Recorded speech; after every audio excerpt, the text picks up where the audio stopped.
but they have so many tools at their disposal that their pressure game builds up just from how quickly they could put out their tools.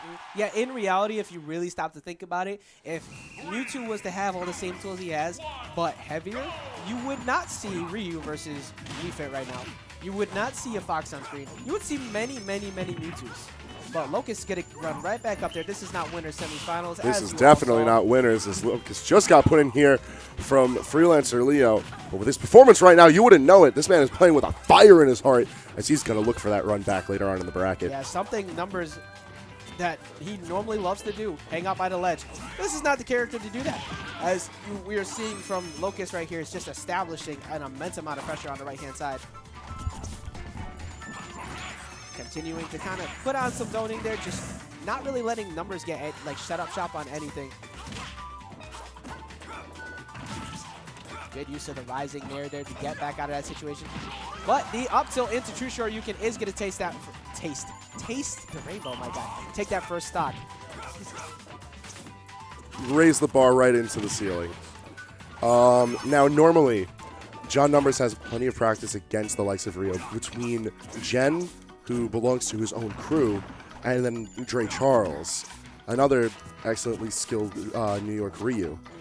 But Locus right now is playing of a different caliber. This is the Locus that put his name on the map before he was sponsored, before he was PGR'd. This is the Locus that was hungry. That's what we're seeing in his style of play right now. Creative and deadly. Yeah, I think that Locus kind of turning up a little bit after what was a very tough loss that he just dealt with and trying to get himself back up into that grand finals areas. But currently has to get through John Numbers first, doing an excellent job of not letting Numbers really do anything by the ledge right now. Mr. John 1, 2, 3, 4, 5, 6, a.k.a. many other names we could list off, but Jonathan Números. Juan Números. Juan Números. Johnny Digits. Yo, Johnny Digits. That sounds like a good cartoon to watch. That does. That's a good children's cartoon. Teach them how to count those wins. So running it back, currently in a very bad situation here with the 68%. As we saw earlier, he died off of a confirm, and now with 150% at max rage, needs to seal out this stock from never mind. Oh wow, he actually is actually not gonna die to that. And up air's managing to clean things off, and we're seeing John try to heal, go back to playing his ledge game. Now, Locus is no stranger to this either. He has performed at many New York events at this point. He's, of course, seen John Numbers. He's heard of this very infamous style of play. His particular form of ledge trapping with Ryu, a character who has particularly potent aerials and can force a lot of ledge situations in his favor, brings a very interesting dynamic, because we're going to end up seeing John still stay at the ledge, no matter how daunting the situation is. John is as stubborn as they come. He will stay, unfortunately, falls off and gives up stage positioning there, but Numbers continuing to try and make his way back here. He's currently sitting behind 123%. But as we know, deep breathing and all this rage is something to be very worried about. Ooh. John's combo game with Wii Fit is very interesting because it's very close to that of traditional Wii Fit trainers. For those who unironically want to learn this character. Traditional Wii Fit trainers, all 5 of them. I mean, shout outs to them because they got John. Hey, you know what? I appreciate anybody who has an immense amount of dedication to these types of characters and makes it all the way, because it's huge when somebody doesn't know matchup experience. And currently, DBZ going to come through and be positive on the end of Locus. And Numbers is going to eat that stock. I've got a feeling this is going to be a quick one. Hey, look, if you throw in the word quick, one and John Numbers in the same sentence. Okay, so Hangman has to step off momentarily for some TO duties, but we're gonna have the man Flambeau hopping onto the mic for a quick swap in. Eventually, you're gonna get it. There we go. Yeah, Locus going up game 1 a second ago. Are you? I can't really hear you. No, it was on the correct way. Yep. Well, off of that, I'm going to continue to commentate on the match while we wait for this. Almost getting the nair conversion into the down air. And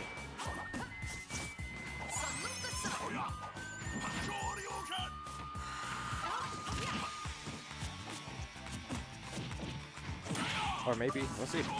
Locus coming through with that down air off of that nair, and actually is going to take it.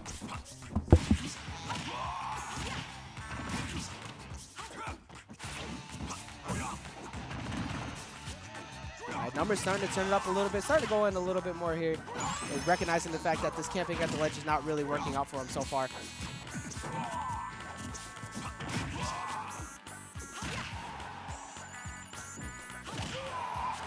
Okay, so the voices in our head from the back have finally confirmed that we are definitely good. So that nair is going to take off that first stock and only actually being dead zero. To it, throwing out those volleyballs, getting that 26% for free. I mean, if there's anything that he likes, it's sitting on that ledge, man. Yeah, you know what? The king of the camp hanging out over right side. But Locus also great at ledge trapping and getting a lot off of being at the ledge for too long. Okay, wow, throws out them bows. You know what he's looking for. Trying to get some quick damage conversions, sliding a little bit with that dash. Trying to end your career as early as possible, trying to send us home as quickly as possible. Because as we all know, Numbers loves to draw our time out as long as yeah, definitely. I was talking about this one on the side stream. Numbers definitely one of the people to make sure that clock goes down to the last minute almost every game.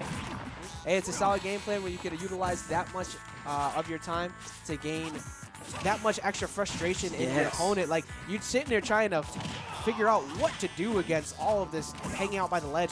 Meanwhile, he's just as happy as can be. He never gets triggered at all by actually waiting out the clock.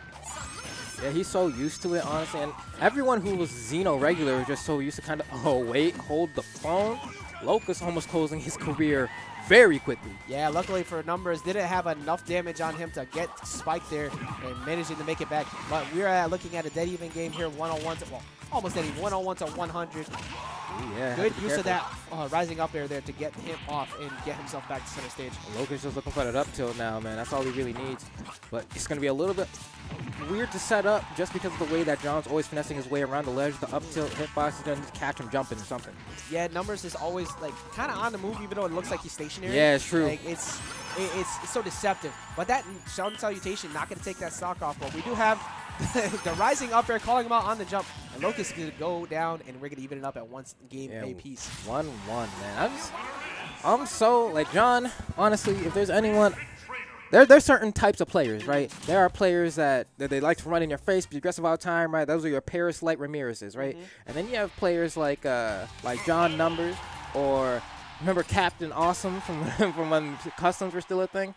That would like sit down. The man who single-handedly banned murdered customs by himself because Trip Sapling and everything else. Poor Japanese players who came over here abided by that, but customs is eventually gonna fall. Yeah, right. Unfortunately, rest in peace to Palatina.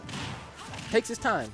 They draw it out. But the thing is, they don't get irked by it. They don't care about the crowds being like, oh, they're lame, or oh, why aren't they running in his face all the time? They understand what their game plan is, and they stick to their creed. And I like that determination and dedication. Yep. At the end of the day, it's about the W. One person could walk away complaining that they got camped out. The other person's walking away with a couple $100 in their pocket.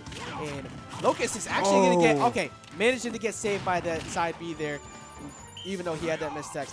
Yeah, John Numbers trying to go for the back hit of that forward air, which spikes, but going to get reversed on that situation from the nair into down air, and Locus going to take that first stop. Yeah, that nair is so meaty, man. He's had staying out for quite some time. Locus converted so quickly after noticing the hit marks on that move. He's just so good at that. But, you know, John doesn't even care. I'm still going back to the ledge. I don't care if I'm behind or not. Yeah, John Numbers' game plan is to continue, no matter what you try to do, he's always going to go for the same things. And that's another thing, too. He just refuses to get conditioned for the most part.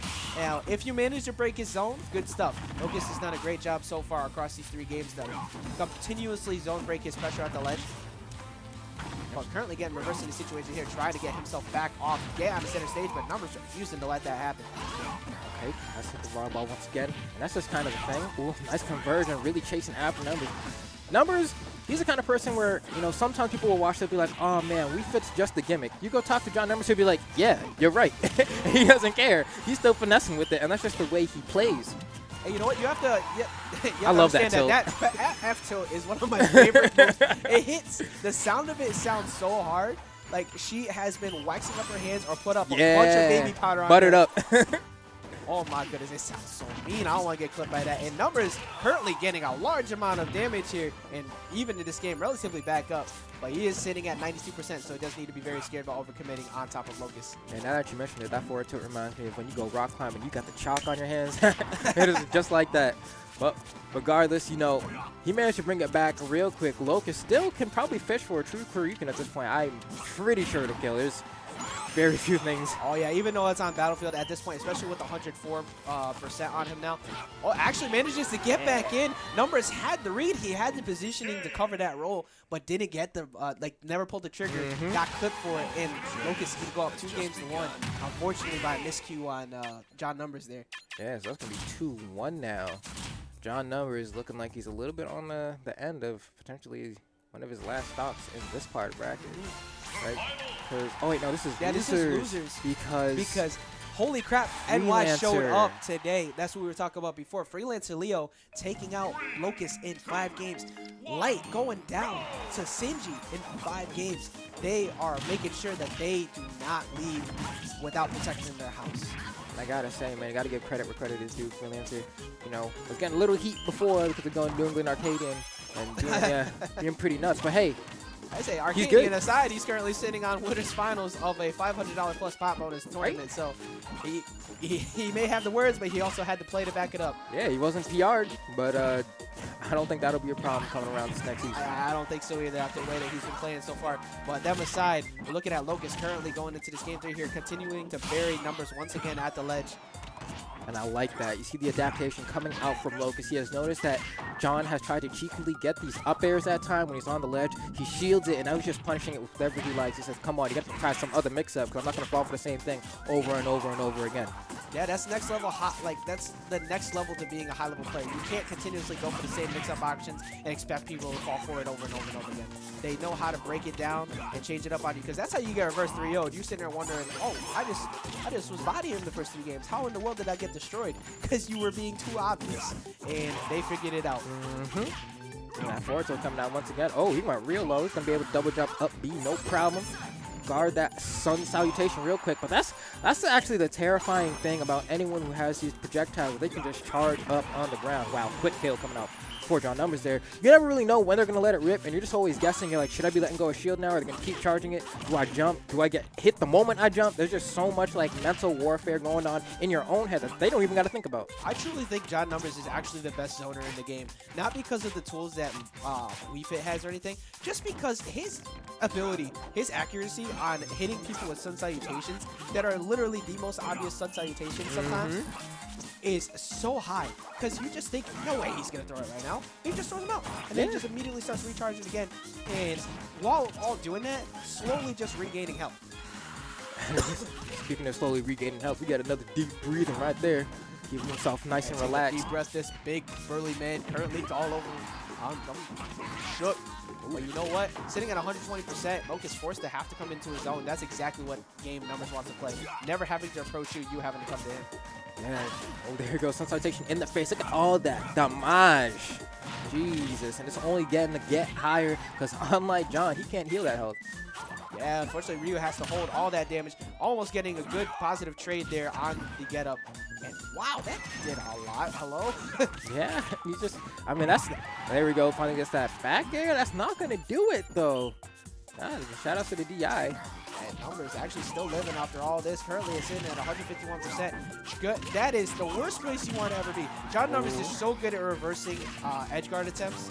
Like, if you fall below him, actually not going to get that tech that time. So, okay, Locus making me shut up. Yeah, real quick. So, hold up. Say, hold up. Wait, what do you mean I don't want to be off here? He's dead. Hold my freaking beer, man. I'm going in. All right, tries to get the grab. Whiffs, though. All right, gets himself the weak to strong down tilt conversions. Now, what else? Okay, he's throwing out the bows. He's looking for something, man. Oh, this is very scary. Manages to fall out of it, though. Not going to eat possibly early stock. This is a lot of knockback he has available to him. And luckily, able to get out of those bear strings as well. Over John getting a quick grab. Whoa, careful on that platform, man. You don't know what a little bit. I felt like somebody was about to get set flying. I was feeling tingles, shivers down my spine. Very, very risky up air through that platform. And now Locus looking for something. Woo, perfect shield. Give me that Locus third looked strike like he parry started sound. to pick it up a pace here, but unfortunately did not get the full spike and continuing to rack on this damage here. Numbers trying to get the reversal, going for a side B there. Did not have any volleys to help add on to the pressure that he had going. Oh, Locus is going so far off stage, but at this point, through that last exchange he had off stage, he was able to accumulate so much damage. He doesn't really need to go off stage anymore. If he's able to get that up tilt conversion, that's the game for him. That's the set even. Yeah, he went from playing to behind Goodbye! to winning the match, getting the focus attack into the Shoryuken. Oh, My goodness, that was great adaptation coming in from Locus there. All he needed was that one in and put on so much damage off stage there. dang. It's